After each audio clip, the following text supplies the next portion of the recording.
Hello friend, welcome back to the channel. आज हमारे पास बड़ी अपडेट है जो कि रेलवे की तरफ से आई है, इंडियन रेलवे की तरफ से, जो कि है रेलवे असिस्टेंट लोको पायलट, जिसका ऑफिशियल नोटिफिकेशन आया है अभी हाल ही में आया है, जो कि रिक्वायरमेंट है 2026। तो आज इस रिक्वायरमेंट के बारे में हम सब कुछ डिटेल में बात करेंगे, जैसे कि टोटल वैकेंसीज कितनी है, एलिजिबिलिटी क्या है, एज लिमिट क्या है, सैलरी क्या है, और बहुत सारी चीज़ें जो इम्पोर्टेंट इससे इंपॉर्टेंट रिलेटेड पॉइंट है, सब कुछ इसमें बारे में बात करेंगे। तो सबसे पहले अगर बात करें तो ऑफिशियल रिक्रूटमेंट नोटिफिकेशन आया है ना, जिसमें असिस्टेंट लोको पायलट का पोजीशन है, जो कि एक गवर्नमेंट सेक्टर जॉब्स है और नेशन वाइड वैकेंसीज है। इसका अगर ऑफिशियल नोटिफिकेशन देखें तो ये है, जो कि ऑफिशियली रेलवे की तरफ से आया है। अगर आप इसको रेलवे की वेबसाइट पर जाएंगे तो आप वहाँ पे देख भी सकते हैं, जो कि ऑफिशियल नोटिफिकेशन है। इसकी जितनी भी डिटेल है, इस डिटेल को हम इसमें पूरे वीडियो में देखेंगे, है ना। जैसे कि सबसे पहले बात करें तो एप्लीकेशन टाइमलाइन, इसका जो एप्लीकेशन ओपन होगा वो 15 मई से होगा, और जो लास्ट डेट है एप्लीकेशन का वो 14 जून 2026 होगा, जो कि 11:59 PM तक, है ना।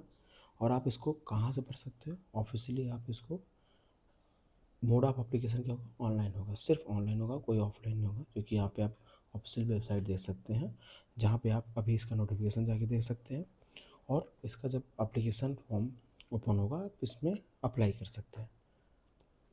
अब इसकी पोस्ट डिटेल की बात करें तो ये असिस्टेंट लोको पायलट है। आपको पता होगा कभी भी रेलवे में कोई भी पायलट होता है तो असिस्टेंट ही होता है सबसे पहले, फिर असिस्टेंट के बाद फिर लोको तब बनाए जाते हैं। तो सबसे पहले क्या है, असिस्टेंट लोको पायलट का रोल है ना, जो कि ऑपरेशन है ना सेफ्टी मैनेजमेंट के लिए होगा।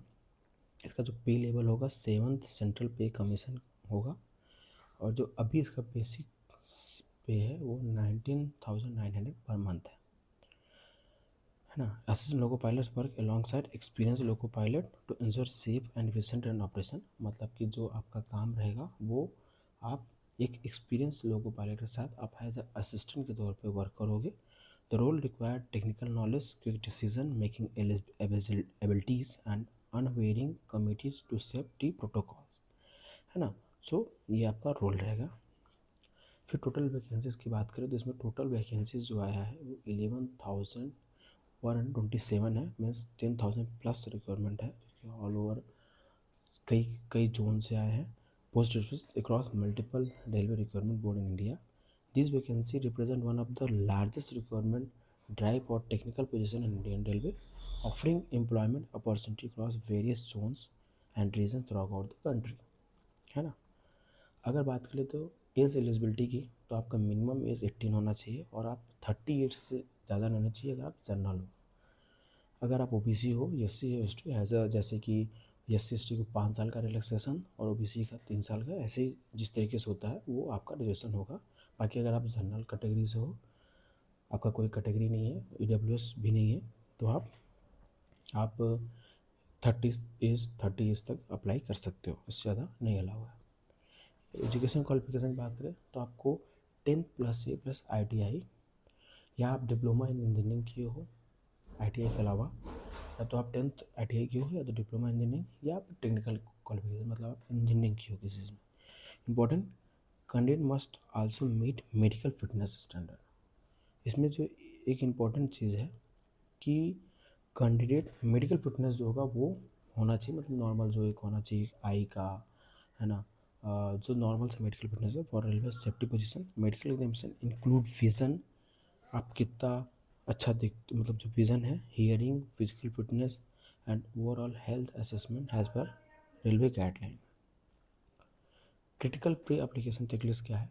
मतलब कि कुछ चीज़ें ऐसी जो कि एप्लीकेशन फॉर्म से पहले आप तैयार रखिए अपना, लाइक वेरीफाई आधार डिटेल, मतलब क्रिटिकल प्री एप्लीकेशन चेकलिस्ट, जैसे कि आधार डिटेल्स होगा, वेरीफाई होगा, D match name and D, आपके आधार में सब कुछ सही होना चाहिए, नेम और D, biometric data, check mobile number, everything means जो नॉर्मल सा हर फॉर्म में एप्लीकेशन में होता है। रेलवे रिक्वायरमेंट जो बोर्ड की बात कर लें तो जो अलग अलग जोन से है, जैसे कि सब आप यहाँ पे अलग अलग जोन से सकते हो। प्रयागराज जोन है, Mumbai zone, RRB zone, Chandigarh, वहीं सेंट्रल में बात करें तो बिलासपुर है, रांची है, इस सब तरीके से अलग अलग, चेन्नई है, है ना, तिरुवनंतपुरम होगा, ढेर सारी चीज़ें अलग अलग जोन से आप अप्लाई कर सकते हो, किसी जोन से भी। सो फाइनल ये है कि की टेक वे कि आप अपने अपनी तैयारी अभी शुरू कर दीजिए, और आपका जो फॉर्म अप्लीकेशन होगा 15 में से स्टार्ट हो जाएगा। अब एग्ज़ाम का कोई इसमें जिक्र नहीं किया हुआ है, और जो ख़त्म होगा फॉर्म वो 14 जून होगा, है ना। आप अपना डॉक्यूमेंट प्रिपेयर कर लीजिए बिफोर अप्लीकेशन स्टार्ट होने से पहले। जैसे कि अपडेट आधार कर लीजिए, सर्टिफिकेट। अब जैसे कि अगर आप कास्ट में, जैसे कि ओबीसी में क्या होता है, मैक्सिमम टाइम आपको लगभग 6 मंथ का मांगता है, तो आप अभी से अपना बनवा लीजिए, है ना। और आधार में कुछ गड़बड़ तो उसको अपडेट करा लीजिए, और जो भी चीज़ें हैं, एलिजिबिलिटी है, आप अगर कुछ भी दिक्कत है उस चीज़ को सारा चीज़ क्लियर कर रखिए, कि जब आपका फॉर्म स्टार्ट हो तो आपको कोई प्रॉब्लम ना हो उसमें अप्लाई करने में, है ना। और ज़्यादा जानकारी के लिए आप इनके ऑफिशियल वेबसाइट पे आप हमेशा रेगुलर करते रहिए। सो ये बहुत अच्छा अपॉर्चुनिटीज़ है जो तैयारी कर रहे हैं, है ना। 11,027 वैकेंसीज़ हैं। आप अभी से कहीं भी तैयारी कर रहे हो, आप लग जाइए एकदम रिविजन करने में, है ना। अपना सारा जो भी बोला कि डॉक्यूमेंट प्रिपेयर कर लीजिए, कि आप उस समय जब फॉर्म आ जाए तो ऐसा ना हो कि कोई चीज़ की कमी हो गई है ना, जिससे आप फॉर्म नहीं भर पाए या आपका फॉर्म रिजेक्ट हो गया। इसलिए सब कुछ प्रिपेयर कर लीजिए, और आपके एग्ज़ाम के लिए ऑल द बेस्ट।